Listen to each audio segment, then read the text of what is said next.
안녕하십니까. 랩 컨설턴트 전상무입니다. 오늘은 실험대 배기 공조 시스템에 대해서 설명을 드리겠습니다.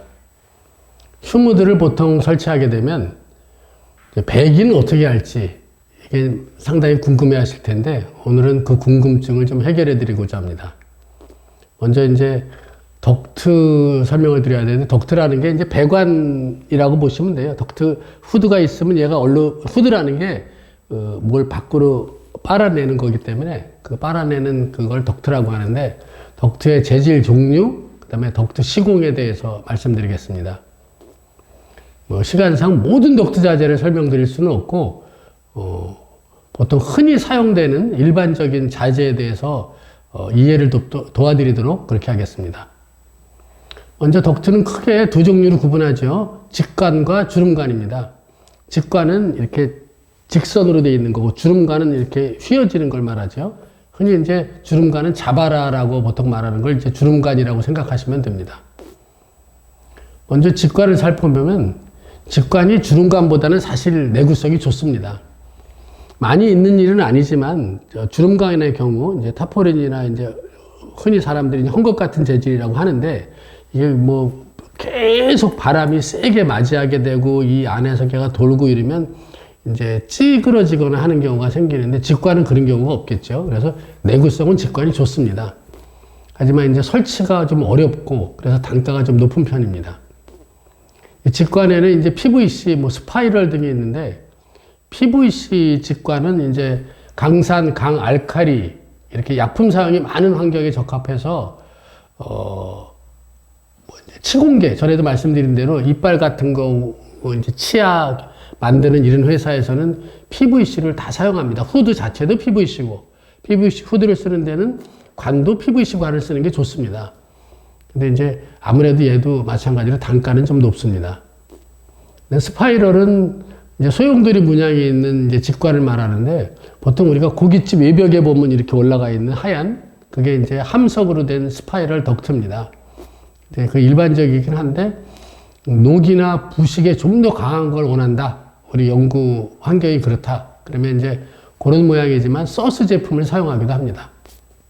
주름관은 이제 어떤 경우에 좋냐면, 이제 그 관을 천정 위에 이제 천장이 있고 천정 내부에 설치하는 경우도 있어요. 외벽 같은 경우는 이제 간단하지만, 그럼 천장 안에도 기둥들이 있고 벽이 있고 이래서 그 안에서 관이 쭉 나가기가 어렵습니다. 그럼 막 이렇게 꺾어지고 이래야 되는데, 공사하기도 어렵지만 그 안에 엘보를 넣고 이렇게 한다고 하면 굉장히 힘듭니다. 다시 말해서 주름관은 그런 공간의 제약이 적다는 거 하고요. 그 다음에 설치가 용이해서 아주 편리하긴 하지만 외벽용으로는 또 적합하지 않은 단점이 있습니다. 자바라는 가성비가 좋은 타포린 자바라를 보통 사용하는데, 실험실에서 이제 강산이나 강알칼리를 사용하는 환경에는 적합하지 않습니다.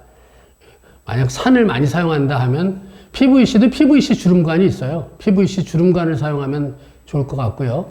이제 덕트 부속들도 이제 다양한 부속이 있는데, 먼저 이제 레드샤를 아셔야 되겠죠. 레드샤는 후드가 보통 이제 1200, 1500까지는 후드 위에 관이 보통 200파이가 되어 있습니다.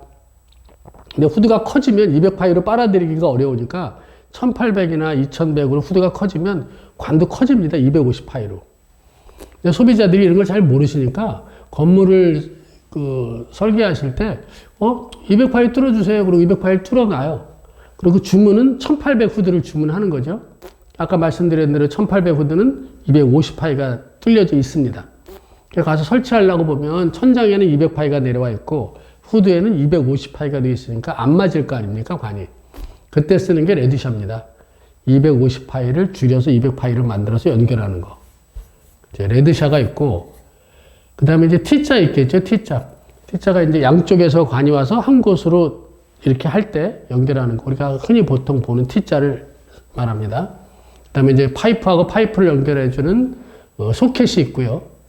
그 다음에 이제 엘보, 이 엘보라고 하죠. 이렇게 이쪽에서 관이 나와서 이렇게 꺾어야 되는데, 그러려면 이렇게 40도나 45도나 90도로 된 엘보가 필요하겠죠. 그래서 이제 엘보라는 부속이 또 필요합니다. 그러니까 직관은 이런 모든 부속이 있어야 한번 꺾을 수 있는 거예요. 그러니까 그걸 잘라서 엘보를 직격에 맞게 넣어서 개를 연결해야 되기 때문에 사실 공임이 많이 들어갑니다. 자바라는 이제 아까 말씀드린 대로 이렇게 휘어지니까 재질이 좀 유연한 특성이 있으니까 이음새 역할을 하는 이제 덕트 부속이 많이 들어가지 않죠. 그리고 배관 작업도 좀 간편하고 그래서 단가가 약간 낮아지기도 합니다. 자, 이제 자재는 알아봤고요. 이제 휴무드 배관 공사에 대해서 설명드리겠습니다. 배관이 사실 중요한데요. 배관은 휴무드와 블로어 이제 모터를 이제 블로어라고 생각하시면 됩니다. 휴무드와 모터를 몇 개를 사용하느냐에 따라 종류가 달라집니다. 흔히 이제 후드를 하나만 설치한다 그러면 당연히 1대1 방식이 되겠죠. 후드 하나에 모터가 하나 달려 있는 겁니다.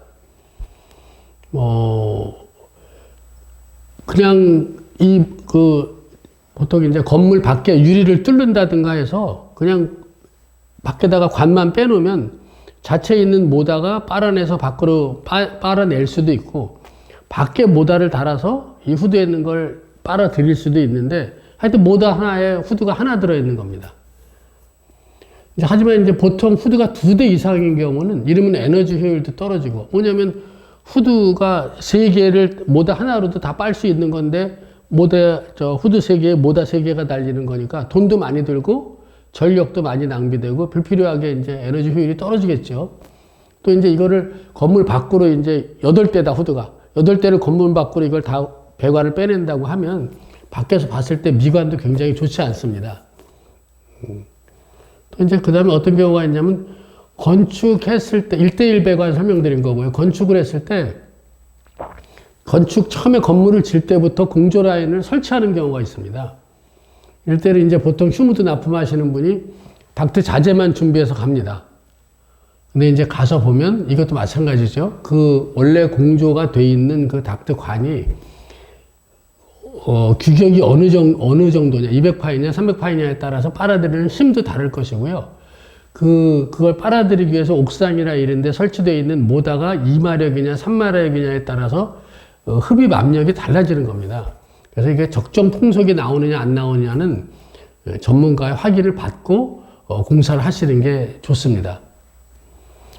마지막으로 이제 다중 연결 방식이 있는데, 휴무드 2대 이상을, 예를 들어 3대다 그러면 모터 한 대와 연결하는 겁니다.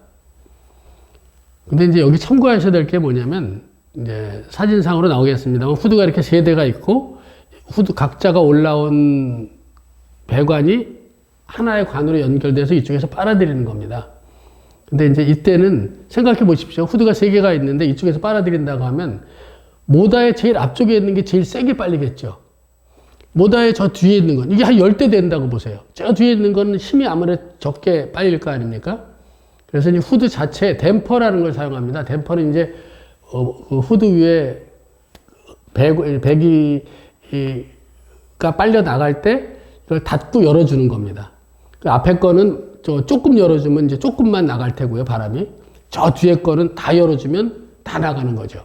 그래서 이 10대면 10대, 8대가 한 관을 통해서 나갈 때 일정한 풍속을 유지하도록 만들어주는 건데, 근데 이제 그것도 이제 쉽지는 않겠지만, 어쨌든 그래서 댐퍼를 사용합니다. 근데 이제 댐퍼도 이제 종류가 여러 가지가 있는데, 수동 댐퍼, 온오프 댐퍼, 뭐 자동 제어 댐퍼 이렇게 있습니다.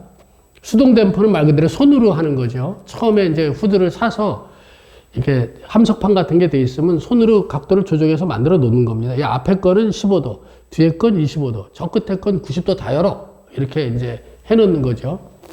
근데 이제 불편하겠죠. 이게 일정하지 않으니까 이 댐퍼의 양을 조절해 주려면 사람이 사다리 타고 올라가서 그걸 딱 손으로 만져야 돼요.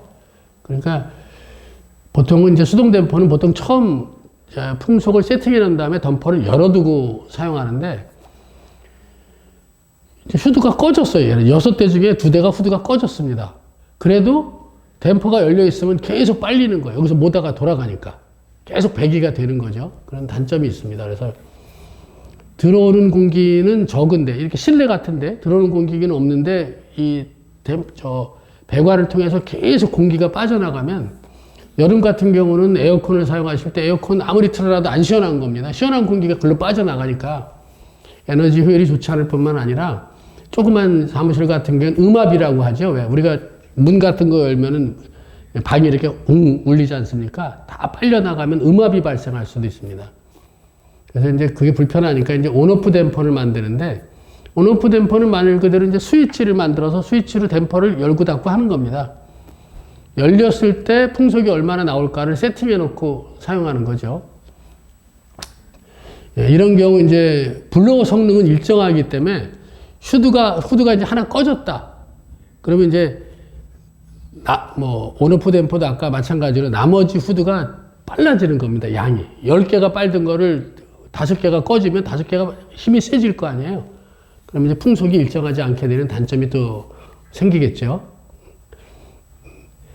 이런 모든 현상을 다 해결하고 일정하게, 요새 이제 화관법 앞에서 보셨지만 화물주관리법에 의해서 0.4 메타/세컨 면풍속을 유지하게 돼 있는데, 이 면풍속을 일정하게 유지하려면 그 후드 문이 올라가고 내리는 거에 따라서 블로어가 속도를 조절하거나 댐퍼가 자동적으로 각도를 조절해서 일정한 면풍속을 나오게 해야 하는데, 그래서 이제 자동 제어 시스템이 필요합니다. 자동 제어 시스템은 또 설명을 자세히 해야 될 다른 한 분야이기도 하고요. 오늘은 이제 복잡하지만 배기공조 시스템에 대해서 설명을 드렸습니다. 이해가 잘 되셨나 모르겠습니다. 휴무든 구매해야 되는데 배관 공사를 좀 난감해 하시는 분들께 조금이나마 도움이 되었으면 합니다. 감사합니다.